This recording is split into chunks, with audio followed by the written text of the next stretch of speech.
1% of the preservationists are people of color, and more specifically Black people. And so I think this program, Voices Remembered, under the umbrella of Preservation Virginia, is important to grow that percentage.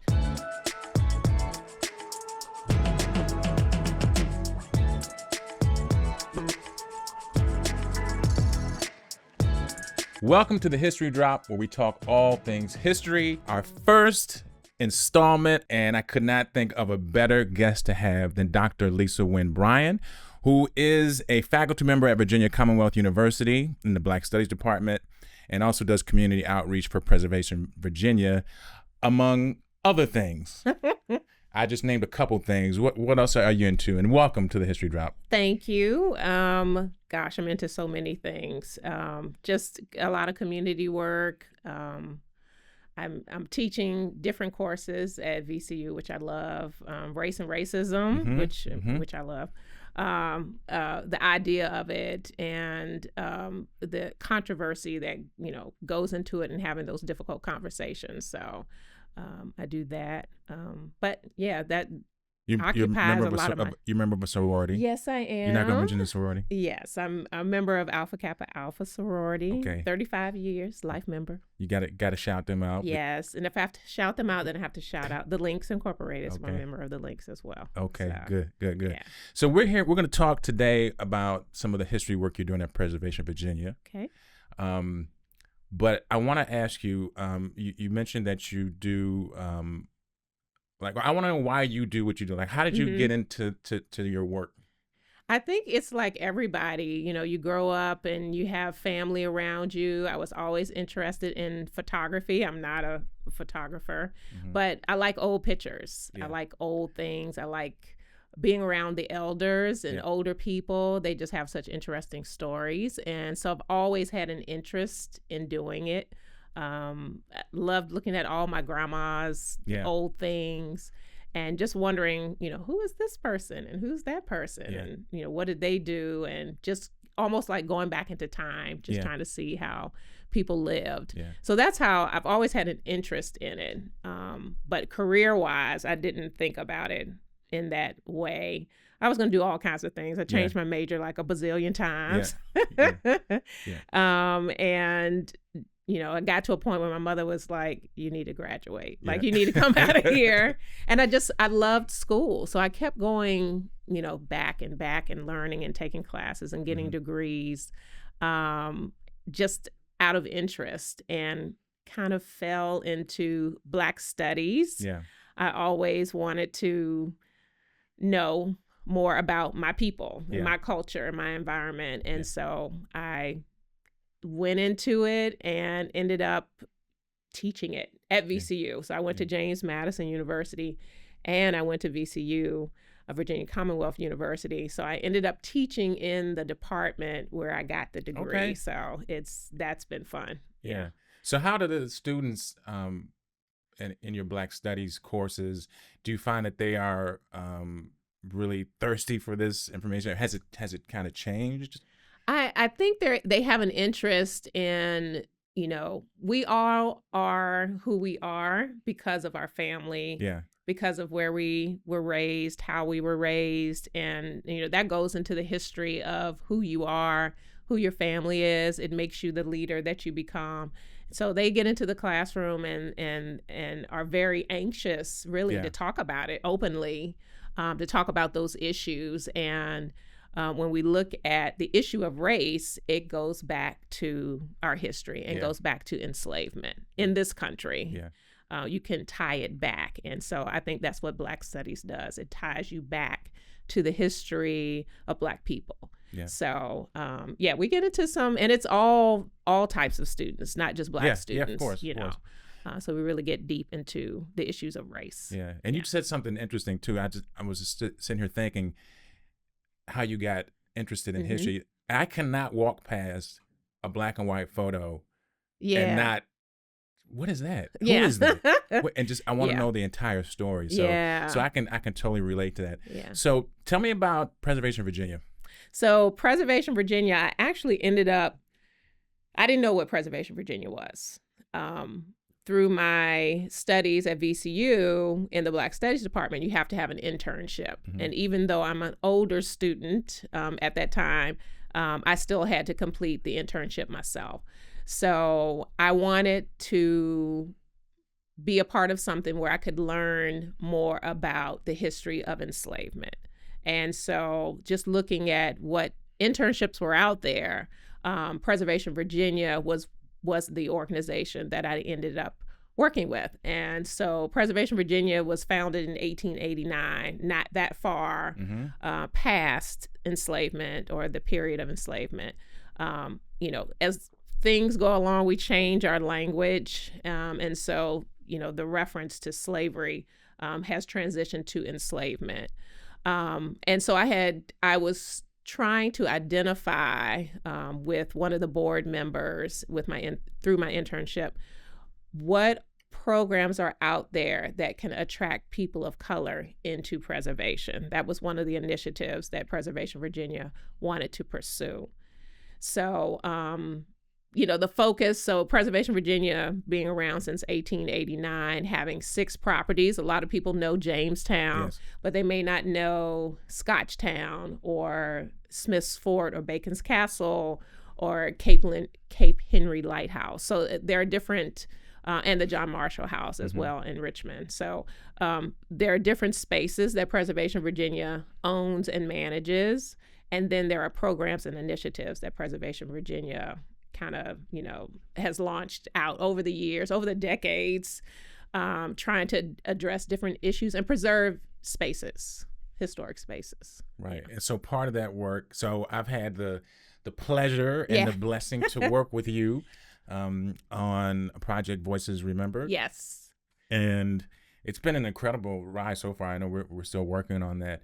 But tell me about what Voices Remembered is. So you're getting in on the ground floor. Yes. There was no initiative called Voices Remembered before Preservation Virginia brought me to the organization. There has not been a focus on communities of color. And so Voices Remembered, it started out as an article for Black History Month. So with all of the sites that Preservation Virginia owns and operates, and this is a nonprofit organization, by the way, the emphasis on the fuller story needed to be communicated. And what I mean by that is telling everyone's story, whether you're Black or white or Native American or from an indigenous population. We want to tell the whole story, the fuller story. And I think that's happening across the country. And, we have these ebbs and flows when it comes to race.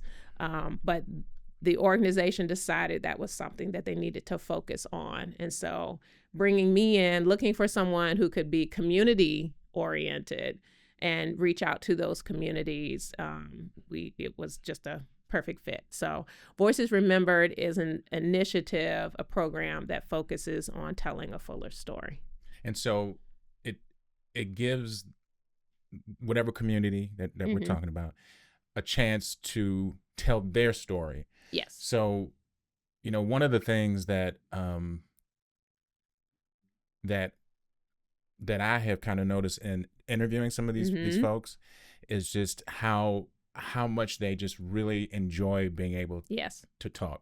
We interviewed Mr. Bailey. Yes. Tell me about Mr. Bailey. So Mr. Bailey is from Surry County, Virginia. He will be 105, I believe, in September. And so you can imagine the stories that he has. And so we wanted to get that. And that's what we're trying to do with Voices Remembered. Get the stories out of the minds and the heads of individuals from those communities to tell their story. And so I'm hoping that this will be a part of his legacy. And he's kind of done it all. And just hearing about him traveling to New York, leaving Surry County, traveling to New York City, doing all these designs, interior design projects for different people, for famous celebrities. He had some incredible stories, for sure. Yeah. I mean, just think about it, and I think that's what I find so fascinating about history, being able to go back what was it like to design a room or paint a room, for this jazz artist. So yeah, he's just a fascinating person, very sharp. Yeah.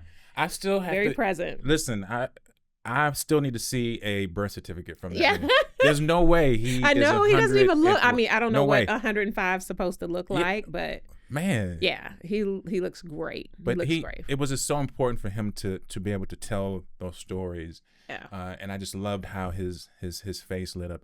Why is it so important though that we do that? I mean, what's at risk if we don't do this? Well, one of the things, I think you kind of pointed it out too, with Voices Remembered, it gives the community, and my emphasis and my lens is the Black community. So that's, how I'm speaking as a Black woman, how I identify. It gives you an opportunity to tell your own story instead of having someone else tell your story for you, and to be involved in that. And as Black people in this country, we don't, this is something else I present a lot in the classroom, is we don't get to understand all of the intricacies of our history. Mm-hmm. I tell the students, you're sitting in this classroom, you don't think about the individuals who couldn't sit here. We get into these debates, I don't know if I should call them debates, but conversations about voting or not voting. And I try to articulate, someone gave their life. Someone literally died so that you could have that choice to do it or not. Yes. So I think it's important to kind of communicate to everyone, like, this is your opportunity to tell your story the way you understand it. Sometimes those stories, and you can look through the history of Preservation Virginia and see how those stories may have been misappropriated or told differently through a white lens. And so having this opportunity to tell all of the stories and to tell it from your perspective through your lens, I think is what we want to do with this initiative. And that's what I was kind of trying to get to, is that you just use the example about voting, right? Drives me crazy. Yeah. When I hear people say, I don't vote. Yeah. I'm not going to vote. Why? It doesn't make a difference. Right. You know what? Yeah. Okay, politically speaking, it may not make a difference, but people died for that right to vote. I don't care if you have to write in. Yeah, and Garfield I think you the have cat. to. I don't care. Just go in the booth.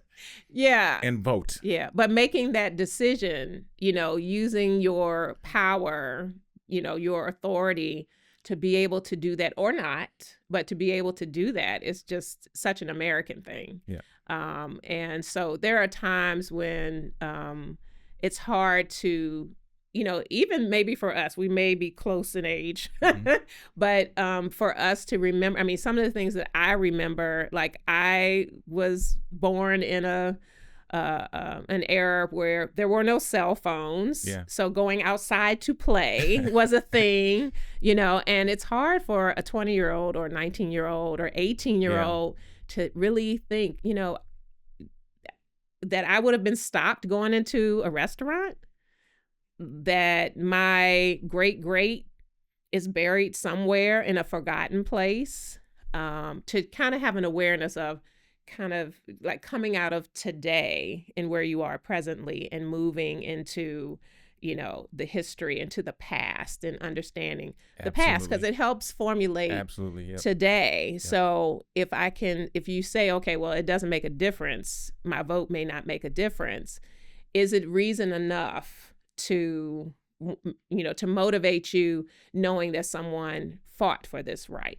That's right. For you to do that. I mean, I think about my first time voting, being 18, and I'm really going to date myself by saying this, but, I think it was Ronald Reagan, and my father was like trying to get in the booth with me. And, like the tellers or I'm not even sure what your poll workers were saying, sir, you can't go in there with her. It was a different day. I mean, today he wouldn't have been able to, get into you can't have, that's not going to happen today. But, just that's what he impressed upon me, going back through my lens, this is important and this is why. So there was someone, making that impression on me. Yes. So I think we have to make an impression on all people, but on younger people to say, this is important to preserve this, for you to participate in this. You know, historically, this is what's happened. I think we're just so stuck in today and where we are right now, this minute. It's hard to get a young mind to think, you know, that's right. past. Mr. Bailey wasn't able to vote at one time. Oh my God. Yeah, exactly. And see that, I mean, just the fact that you said that makes me think, you know, wow, that's true. Yeah. So the Voices of Remember is a very, very important work. Yes. So congratulations. Thank on you. that and keep moving pressing. slow, but you know, it's coming. Moving. It's happening. It's moving. It's moving. So you told me some weeks ago a statistic that I was just kind of shocked at about. There are no people of color in preservation, and you gave me a number. Yeah. So talk to me about that. So there's a senior vice president at the National Trust. So there are these organizations, again, like I didn't know what the National Trust was. I mean, you think about institutions, organizations that are into historic preservation, conservation, maintaining these historic spaces. And so his name is Brent Leggs. And he was invited as a guest speaker. I was not there. This is before my time, but I think I'm a result of that. And he made a speech about there being 1%ers is what I call us, the 1%ers, which is, you know, not something, you know, to brag about, but hopefully we can grow that percentage, but that there is 1% of the preservationists are people of color, and more specifically Black people. So you think about if you have 100% of preservationists, you have 100 people in the room, there's one person that's going to be Black. So that's kind of sad to know and to hear a statistic like that. And so I think this program, Voices Remembered, under the umbrella of Preservation Virginia, is important to grow that percentage. Now, I would say, and again, I don't want to, ruffle the waters here, but, I would say that there are more than 1% of African Americans in preservation. They just don't know it. Yeah. You may be and this is what we look for in through Voices Remembered. You may be the family historian. You may be the church lady who keeps the records at the church. So you have funeral records, you have marriage records, you have all of these records at a church. Family reunions, you may be the organizer for the family reunion. So you may not have gone into a certain discipline as a major in college, like history or architecture or Black studies. Yeah.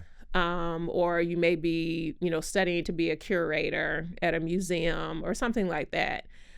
So there may not be, so I think he's correct in that officially we may not have preservationists, under these categories. But I think there are more people in preservation than, you're a preservationist. I was going to say, you got to include the filmmakers. Yes, absolutely. Yeah. And so you may be going into something or have a career or be in a field that you're like, oh gosh, I really am preserving the history of my community. So I think he is right with that 1% statistic, but I think there are more of us out there than is documented. So is the push really to get Black people formally into preservation, like into those degree programs, or is it just opening up? I feel like as Black people, we are, and again, this is my lens, we're constantly trying to prove something, share something, document something, because we have this period, and this is not new, but this period of erasure happening in this country where the history is forgotten or it's told a different way or there's a spin on it. And so I think Voices Remember is kind of both. Like we want to officially make preservationists out of, say, our fellowship program or our community people. But at the same time to say, I can give recognition in that you are a preservationist. Now, you might not have a little plaque on the wall that says, Bryan the preservationist, but you are by virtue of what you do and documenting, because 100 years from now, the hope is someone will pull this podcast up in whatever realm we're in innovation, but we'll pull it up and hear what we're talking about. Yeah. So, Lisa, what's the, how do we get more people into preservation? I mean, I understand recognizing that people are already in it, but what's the, like, how do we get more people interested? I think it's something to, again, we talk about generational gaps. This is something I'm doing later in life. Looking back, if I had, as an 18-year-old freshman in college said, I'm going to major in history, or I'm going to major in Black studies, or I'm going to, I didn't know to do those types of things. And I know we look to the future and young people to kind of get into that kind of thing. But I think there are people who are my age, your age, younger, older, who are very much involved. It is who's calling us preservationists, like who's giving us the title, and what does that mean? Who falls into those categories? I think as long as we realize that we have to have a part in the storytelling, that's the most important thing. I don't think there's going to be like a whole a bucket of people who are, these are the preservationists, and if you want to be a part of that, I think it's something that will be realized in time. I think it's happening. And it's just fascinating just to see. I mean, I feel like every day, like this is my dream job. Yeah. I feel like every day I'm encountering something that I'm like, wow, it's just mind blowing. For example, so we'll talk about the fellowship, but I have one fellow that I think you're filming soon, Michelle Oliver. And I went to Evergreen Cemetery, which is in Richmond, Virginia. And so I'm going to the sites where they're working. And so I've been in several cemeteries, since, starting this position with Preservation Virginia. Maggie Walker is buried there. So, and I'm sure there's some kids saying, who's Maggie Walker? But, she's important to Richmond. Not to be confused with Madam C.J. Walker, so two different Walkers. But St. Luke's, banking, just a fascinating story about her life. Her whole family is buried there. And here's a space that has been forgotten. There are over 10,000 people buried over there. And so it's just that we need so much help in the spaces. You went to Alexandria, Virginia, and you saw the Frederick Douglass Cemetery where Michael Johnson is working in that area. So it's every day I'm seeing these spaces. One of the founding jewels of Alpha Phi Alpha fraternity is buried at Evergreen. Yeah. And so it's just, it is, and then people who are not well known are buried there. So this is a part of our history where these spaces are just overgrown, forgotten. And I would hate for my parents, both my parents are deceased, to think that there's no legacy regarding who they are, that they have been forgotten, that they are buried in a space that one day, some parking lot or some building or something, and progression happens, but to just pave over history and just forget it is just scary to me. Yeah, I do want to talk about the fellows program, which is some really groundbreaking and incredible work that you all are doing.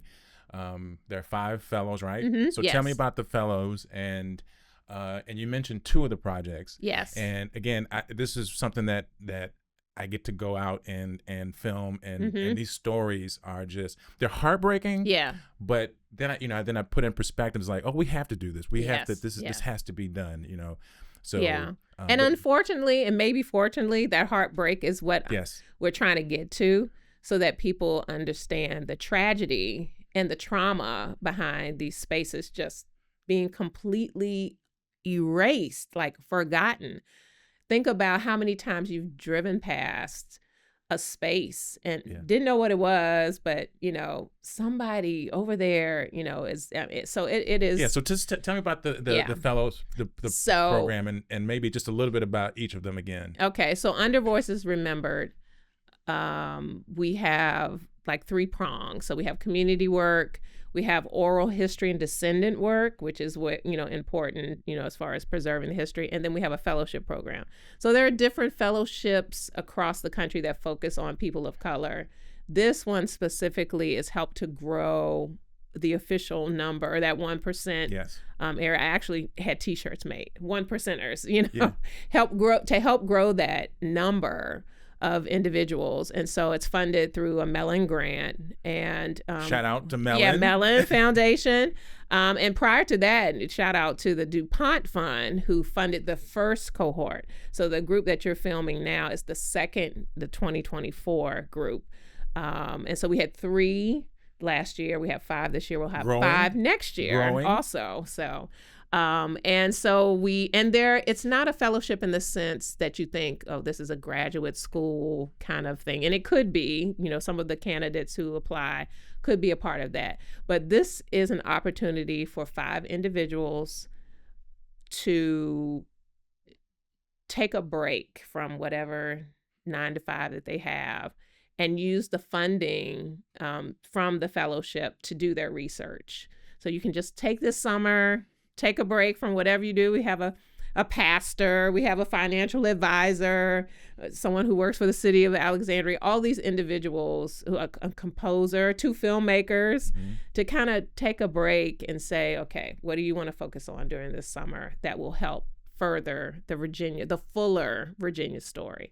So we're combing through, we had over 44 applications this year. Actually, we had over 40 applications in the first year. Wow. And so again, you have these limitations. You have 3 slots for 40 applicants. You have 5 slots for 44 applicants. So it's difficult, because everybody's got a project. Everybody has an idea that, of something they want to do.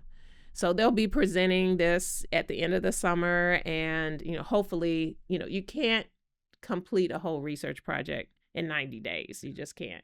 So hopefully this will help be the beginning of some of the things they want to do. Yeah. And you mentioned the cemetery in Alexandria. Yes. Yeah. Talk a little bit about that project. I mean, all of them are fascinating. Yeah.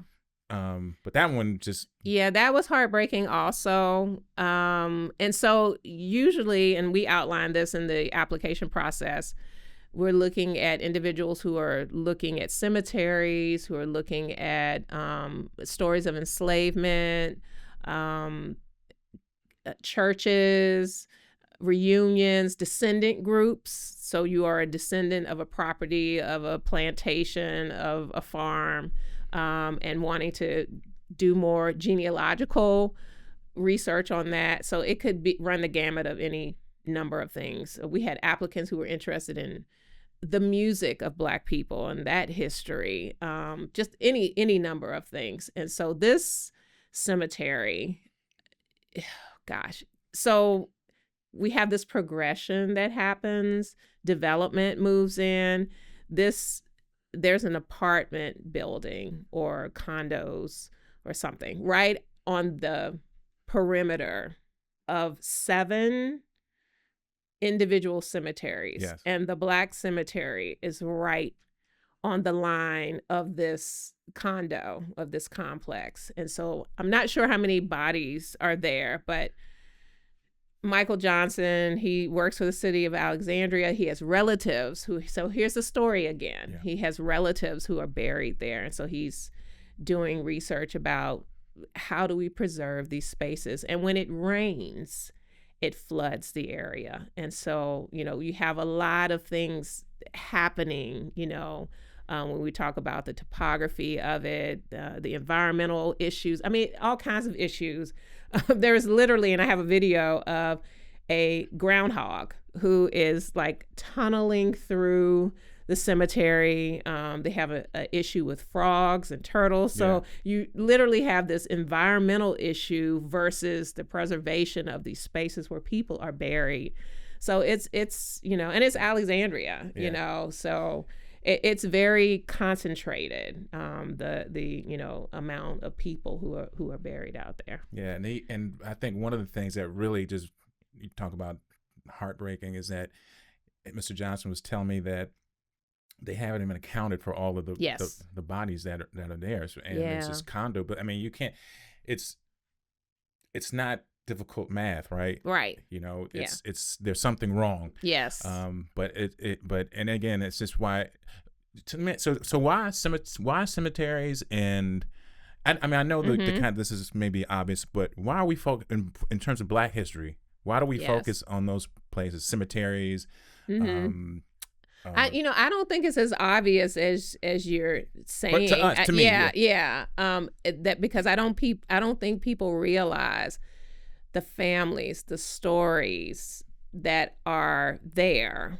I think you have to, as an individual, as a human, as looking through the lens of humanity, just point blank, Black, white, whatever, say, how important is it that these people are remembered? How important is it that we be able to trace, which again, as Black people, and I talk about this in Black studies, can't go back. Absolutely. But so far. And that's where I was going with this. Yeah. I mean, think about Michael's project. There's a debate about, and he brings this up, about how old the cemetery is.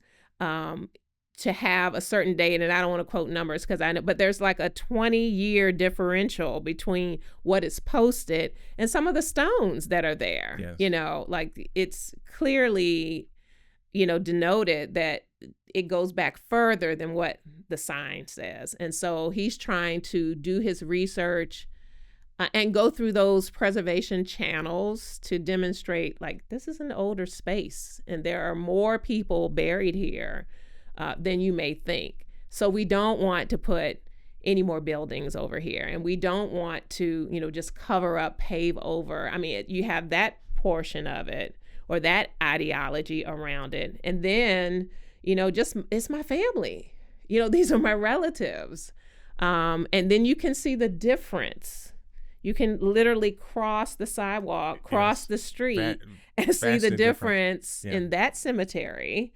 That means there's a Confederate cemetery where some Confederate soldiers are buried. Very well kept, very well marked, just right across the street. So it's not just, it's not fair. And how do you ensure that however you believe, that both sides of the story are told and shared? Do you believe that we have fallen asleep at the wheel? My kids, they're grown now, right? Mm-hmm. But they always joke, because when we drive anywhere, we go on vacation, we do anything, I stop at every historical marker. You do that too? Every historical marker. And it used to drive them crazy. Yeah. Now they understand, because I do not want them, I want them to remember. I mean, I want them to know. I tell them how important history is. Mm-hmm. So in terms of, like, these cemeteries and these spaces that have not been well kept, is it that we've fallen asleep at the wheel? Is it the fact that we can't trace our family? I think about that all the time. Like, I can only go back so far. Yeah. And I mean, have we fallen asleep at the wheel? Yes and no. I mean, it's a combination of all of that, I think, because you have to, again, decide as a human being, do I have a responsibility? We talked about voting. Do I have a responsibility to vote? Is that something that's been taught to me that I should do? Do I have a responsibility to make sure that these historic spaces are never forgotten? And we have all these programs. We have, Green Book programs. We have, and I'm referring to, like, the Department of Historic Resources. I didn't even know there was a whole government, state of Virginia department that focused on historic markers. And I think that's what maybe Brent Leggs was referring to about the 1%ers, that there are 1% of people maybe who know that that's a thing, you see these signs, you can't, and you have county, you might have a county of Henrico sign or Chesterfield sign, but then you have state markers, the National Trust and these landmark spaces and these applications and nominations that kind of go up the chain of how space. One of the things that because I love music, one of the things that the National Trust is doing now is they're restoring the childhood home of Nina Simone. Oh, wow. And so I'm going to Charleston this weekend. I'm hoping we can kind of detour a little bit and check it out. But who would think about that? Like, this is the place where she was raised, where she probably rehearsed, where she, sung and wrote songs, and this space is being preserved. So I think we have to decide how important is it to us. Somebody has to. Yeah. And I think that's why we have these departments and these organizations like Preservation Virginia that are trying to take on. Now, we can't do it all, because I get a call maybe every day, an email or something like, I've got something in the backyard. What is it? Can you come check it out? Or, there's a family in Danville who has a church that a woman started, this church, and it's not an active church now, but the building is still there. And so it's sitting up on blocks. So how do we, what could I do to help preserve this space? So I think we have to decide how important it is or not for us to, preserve a space. Yeah. So your crystal ball, where do you see Voices Remembered and the work that you're doing? Like, where do you want to go? I'm hoping that, again, looking forward, that 20 years from now, people won't say, oh, you remember that program that Preservation Virginia had called Voices Remembered? Oh, it was so cool. Wasn't that cool? I'm hoping that it will become a permanent part, even if they call it, and that's the thing about preservation. Things change, time, and so development is going to happen. History happens. I'm hoping that people would look back and that program would still be there. It may be in a different form, but I'm hoping it will become a part of the fabric of Preservation Virginia and not just a one-time deal. So there's money that still needs to be raised and sought after in order to maintain the program. I would love to have staff and, hire people to continue to tell the story.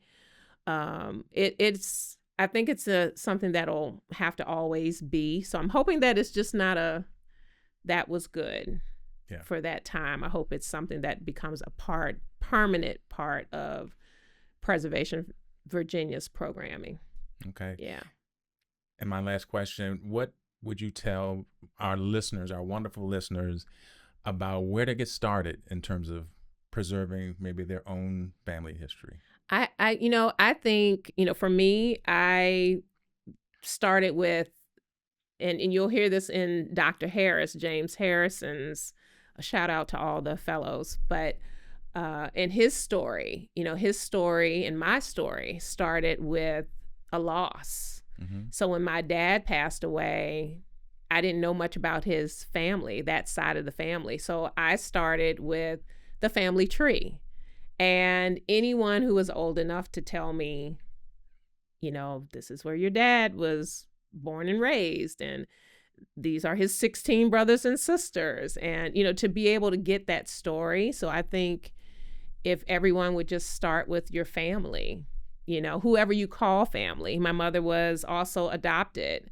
So looking at the biological root and also following her adopted family's root, I've discovered that the woman who adopted my mother and the woman who gave birth to my mother are actually related.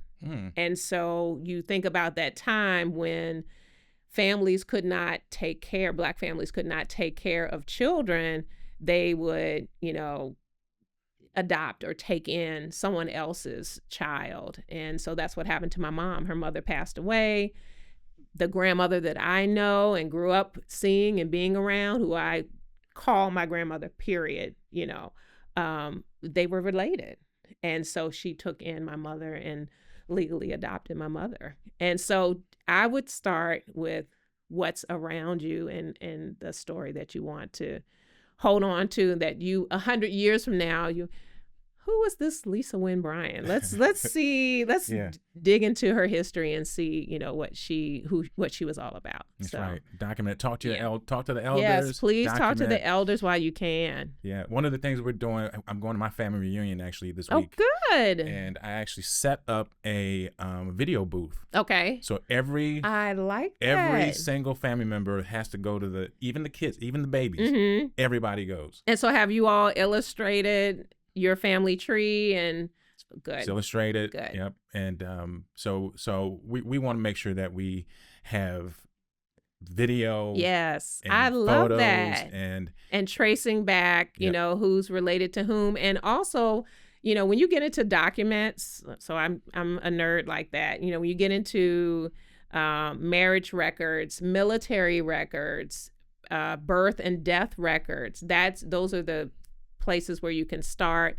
I look at my grandmother, my mother's mother, my maternal grandmother, and see that her name was Othelia, but you see documents that say Ophelia. And so there may be but it's the same person. Yeah. So it takes a long time. Yeah. Like I've literally been working on my family. My father's been gone for 15 years.